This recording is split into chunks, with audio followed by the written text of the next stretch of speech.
Your time starts now. നമസ്കാരം.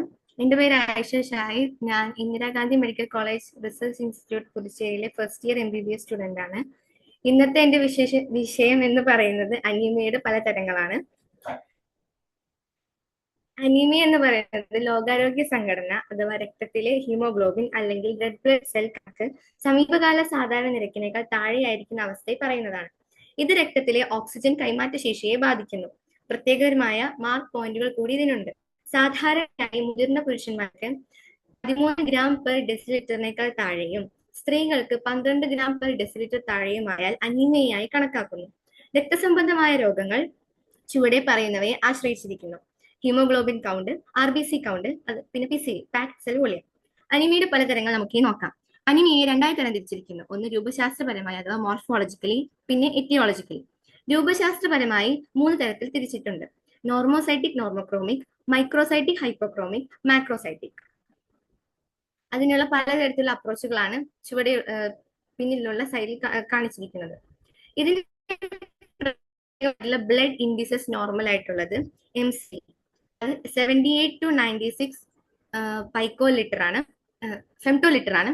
MCH 27 മുതൽ 33 പൈക്കോ gram ആണ്. MCHC 33 to 37 gram per decilitre percentage ആണ്. ഒന്നാമത്തേത് നോക്കാം. നോർമോസൈറ്റിക് നോർമോക്രോമിക് എന്ന് പറയുന്നത് MCV, MCH, MCHC എന്നിവ നോർമൽ ആണ്. ബ്ലഡ് ലോസ്, അപ്ലാസ്റ്റിക് അനീമിയ എന്നീ രോഗങ്ങളിൽ ഈ കണ്ടീഷൻ കാണപ്പെടുന്നു. മൈക്രോസൈറ്റിക് ഹൈപ്പോക്രോമിക് എന്ന് പറയുന്നതിൽ MCV, MCH, MCHC ഇവ നോർമലിനേക്കാൾ താഴെയാണ്. തലാസീമിയ, അയൺ ഡെഫിഷ്യൻസി എന്നീ കണ്ടീഷനുകളിൽ കണ്ടുവരുന്നു. മാക്രോസൈറ്റിക്കില് MCV കൂടുതലായിരിക്കും. മെഗലോബ്ലാസ്റ്റിക് അനീമിയയിൽ കാണപ്പെടുന്നു. എറ്റിയോളജിക്കലി 5 തരത്തിലുണ്ട്: ഹെമറേജിക്, ഹെമോലൈറ്റിക്, പോഷകാഹാരക്കുറവ് പ്രകാരം, അപ്ലാസ്റ്റിക് ആൻഡ് ക്രോണിക് രോഗങ്ങൾ കാരണം. ഒന്നാമത്തേത് ഹെമറേജിക് അഥവാ രക്തസ്രാവം. അധിക രക്തനഷ്ടം കാരണം, കോമ, രക്തസ്രാവം മൂലമുള്ള വിളർച്ച അഥവാ അനീമിയ.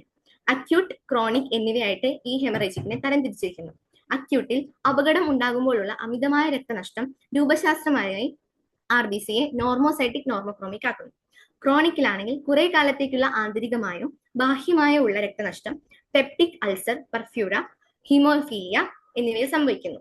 RBC മൈക്രോസൈറ്റിക് ഹൈപ്പോക്രോമിക് എന്നിവയാണ്.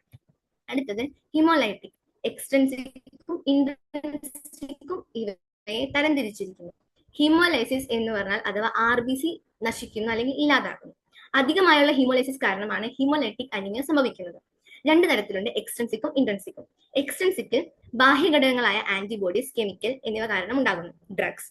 ഇത് സാധാരണയായി കണ്ടുവരുന്നത് ആന്റിബോഡീസ്, ആന്റി-RH, ഡ്രഗ്സ്, പെൻസിലിൻ, കെമിക്കലായിട്ട് ലെഡ്.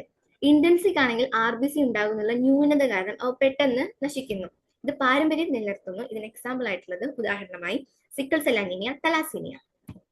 അടുത്തത് പോഷകാഹാരക്കുറവ് മൂലമാണ്. ഇതാണ് ഈ അനീമിയയിലെ ഏറ്റവും പ്രധാനമായ ഒരു വിഭാഗം എന്ന് പറയുന്നത്. പോഷകാഹാരക്കുറവ് മൂലം എന്ന് പറയുന്നത് എരിത്രോപോയസിന് ആവശ്യമായ പോഷകങ്ങളുടെ കുറവാണ്. അതായത് iron, protein, vitamin C, B12, B9 എന്നിവ. 2 തരം പോഷകാഹാരക്കുറവ് മൂലം നമ്മൾ തരംതിരിച്ചിട്ടുണ്ട്: അയൺ അഭാവവും വിറ്റാമിൻ അഭാവവും. അയൺ അഭാവമാണ് ഏറ്റവും കൂടുതൽ കാണപ്പെടുന്നത്. ഹീമോഗ്ലോബിൻ ഉണ്ടാകുന്നതിനുള്ള ആവശ്യമായ അയൺ ലഭിക്കാതെ വരുമ്പോഴാണ് ഇതുണ്ടാകുന്നത്. RBC മൈക്രോസൈറ്റിക് ഹൈപ്പോക്രോമിക് ആണ്. ഇതിനുള്ള രോഗകാരണങ്ങൾ എന്ന് പറയുന്നത് അയൺ കഴിക്കുന്നത് കുറയുകയോ അയൺ ആഗിരണം കുറയുമ്പോൾ, ശരീരത്തിലെ ആവശ്യകത വർദ്ധിക്കുമ്പോൾ. രോഗലക്ഷണങ്ങൾ: പെട്ടെന്ന് പൊട്ടിപ്പോകുന്ന സ്പൂൺ ആകൃതിയിലുള്ള നഖങ്ങൾ, ഡിസ്ഫാജിയ അഥവാ ഭക്ഷണം വിഴുങ്ങാനുള്ള ബുദ്ധിമുട്ട് എന്നിവയെല്ലാം ഇതിന്റെ രോഗലക്ഷണങ്ങളാണ്. വിറ്റാമിൻ അഭാവത്തിൽ 2 എണ്ണം വരുന്നുണ്ട്: പെർനീഷ്യസ് അനീമിയയും മെഗലോബ്ലാസ്റ്റിക് അനീമിയയും. പെർനീഷ്യസ് അനീമിയ എന്ന് പറയുന്നത് വിറ്റാമിൻ B12 അഭാവം കാരണം ഉണ്ടാകുന്നു. മനുഷ്യർ പൂർണ്ണമായും ഭക്ഷണക്രമത്തിൽ B12 ആശ്രയിച്ചിരിക്കുന്നു. വെള്ളത്തിലോ മണ്ണിലോ കുടലിലോ ഉള്ള സൂക്ഷ്മാണുക്കൾ സമന്വയിപ്പിക്കുന്നു. മിക്കവാറും എല്ലാ മൃഗങ്ങളിലും ഇത് കാണപ്പെടുന്നു, പക്ഷെ സസ്യങ്ങളിൽ ഇത് കാണപ്പെടുന്നില്ല. സാധാരണ മുതിർന്നവരിൽ B12 ഏറ്റവും കുറഞ്ഞ ദൈനംദിന ആഗിരണം എന്ന് പറയുന്നത് ഏകദേശം 2 മൈക്രോഗ്രാം ആണ്. ഇതിന് ദിവസേനയുള്ള വിറ്റാമിൻ B12 നഷ്ടം എന്ന് പറയുന്നത് ഏകദേശം 0.1%. പെർനീഷ്യസ് അനീമിയ ഉള്ള 90% മുതിർന്ന രോഗികളിലും ഇമ്മ്യൂണോഫ്ലൂറസൻ, കോംപ്ലന്റ് ഫിക്സേഷൻ ടെക്നിക്കുകൾ എന്നിവ കണ്ടെത്താനാകും. പെർനീഷ്യസ് അനീമിയ ഒരു ഓട്ടോ ഇമ്മ്യൂൺ രോഗമാണെന്ന് അഭിപ്രായപ്പെട്ടിട്ടുണ്ട്. ഇത് പെരൈറ്റൽ ചീഫ് കോശങ്ങളെ നശിപ്പിക്കുന്ന അട്രോപിക് ഗാസ്ട്രൈറ്റിക്സിലൂടെ പ്രകടമാണ്.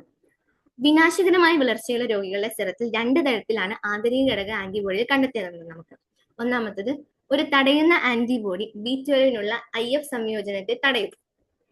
രണ്ടാമത്തത്, IF B12ന്റെ സമുച്ചയം സാധാരണയായി ബന്ധിപ്പിച്ചിരിക്കുന്നു. ഇലിയൽ റിസപ്റ്ററുകളിൽ ഒരു ബൈൻഡിംഗ് ആന്റിബോഡി ഘടിപ്പിച്ചിരിക്കുന്നു. തരത്തിലുള്ള ആന്റിബോഡികളും കുടലിലുള്ള B12 ആഗിരണം കുറയ്ക്കുന്നു. എന്നാൽ കുത്തിവയ്ക്കപ്പെട്ട കൊബാലമൈൻ ഈ രോഗപ്രതിരോധ ശേഷി മറികടന്ന് സാധാരണ ആരോഗ്യം പുനഃസ്ഥാപിക്കുന്നു. അടുത്തതാണ് megaloblastic anaemia. Vitamin B12, folic ആസിഡിന്റെ കുറവ് മൂലം ഉണ്ടാകുന്നു. RBC, ന്യൂക്ലിയസ് എന്നിവ പൂർണ്ണ വളർച്ചയിൽ എത്തുകയില്ല. RBC മെഗലോബ്ലാസ്റ്റിക് ഹൈപ്പോക്രോമിക് ആണ്. ഇതിനുള്ള കാരണം അവ അസാധാരണമായ വിധം വലുതും അപക്വവുമാണ് മെഗലോബ്ലാസ്റ്റുകൾ എന്നറിയപ്പെടുന്നു. അപക്വമായ ന്യൂക്ലിയസുകൾ ഉള്ളതും എന്നാൽ പക്വമായ സൈറ്റോപ്ലാസവുമാണ്. DNA സിന്തസിസ് തകരാറിലാകുന്ന കാരണം വിറ്റാമിൻ B12ഉം ഫോളിക് ആസിഡും കുറയുന്നു. അടുത്തതാണ് അപ്ലാസ്റ്റിക് അനീമിയ. അപ്ലാസ്റ്റിക് അനീമിയയിൽ പെരിഫറൽ രക്തത്തിലെ പാൻസിറ്റോപീനിയയും അസ്ഥിമജ്ജയുടെ ഹൈപ്പോസെല്ലുലാരിറ്റിയും ഉണ്ടാകുമ്പോൾ ചുവന്ന രക്താണുക്കളുടെ എണ്ണത്തിൽ കുറവുണ്ടാകുന്നു. ഫാൻകോണി അനീമിയ പോലുള്ള ചില രൂപങ്ങൾ പാരമ്പര്യമായി ലഭിക്കുന്നു. RBC നോർമോസൈറ്റിക് നോർമോകോമിക് ആണ് ഇതിൽ കാണപ്പെടുന്നത്. പരോക്സിമൽ നൊക്ടോറൽ ഹീമോഗ്ലോബിനൂറിയ ഉള്ള രോഗികളിൽ അല്ലെങ്കിൽ ഇലിയോസിനോഫിലിക് ഫാസിയൈറ്റിസ് SLE അല്ലെങ്കിൽ സ്നോഗ്രെൻ സിൻഡ്രോം പോലുള്ള ചില റുമറ്റിക് രോഗങ്ങളുടെ സങ്കീർണതയായോ അപ്ലാസ്റ്റിക് അനീമിയ വികസിച്ചേക്കാം. കൂടാതെ അസ്ഥിമജ്ജ പലപ്പോഴുള്ള ഹൈപ്പോസെല്ലാർ മാക്രോഫൈറ്റിക് എരിത്രോസൈറ്റുകളെ വിഴുങ്ങുന്നതായി കാണുന്നു. പല കാരണങ്ങളും തിരിച്ചറിഞ്ഞിട്ടുണ്ടെങ്കിലും അപ്ലാസ്റ്റിക് അനീമിയയുടെ പല കേസുകളും വിശദീകരിക്കപ്പെട്ടിട്ടില്ല. അസ്ഥിമജ്ജയുണ്ടാകുന്ന രോഗപ്രതിരോധ തകരാറുകൾ മൂലമാണ് ഇതുണ്ടാകുന്നത്. കാരണം തിരിച്ചറിഞ്ഞാലും ഇല്ലെങ്കിലും സാധാരണയായുള്ള അനീമിയയും അല്ലെങ്കിൽ തോംബോസൈറ്റോപീനിയ മൂലമുള്ള രക്തസ്രാവമാണ്. തുടക്കത്തിൽ അണുബാധകൾ അസാധാരണമാണ്. അടുത്തത്, ക്രോണിക് രോഗങ്ങൾ കാരണം ഉണ്ടാകുന്ന അനീമിയ. അയൺ മെറ്റബോളിസം, എരിത്രോപോയറ്റിൻ തടസ്സം വരുമ്പോഴും RBCയുടെ ആയുസ് കുറയുന്നു. RBC നോർമോസൈറ്റിക് നോർമോകോമിക് ആണ്. ഇവിടെ നമ്മൾ ചർച്ച ചെയ്ത് അനീമിയയുടെ 2 തരത്തിലുള്ള വിഭാഗങ്ങളാണ്, രൂപശാസ്ത്രപരമായും എറ്റിയോളജിക്കലി പരമായും. ഞാൻ ഇതിനായിട്ട് റെഫറൻസ് ആയി ഉപയോഗിച്ചിരിക്കുന്നത് 3 സോഴ്സുകളാണ്. Wintrops Clinical Hematology, Samson Wright Applied Physiology, Robinson Cotton Pathological Basis of Disease. Thank you.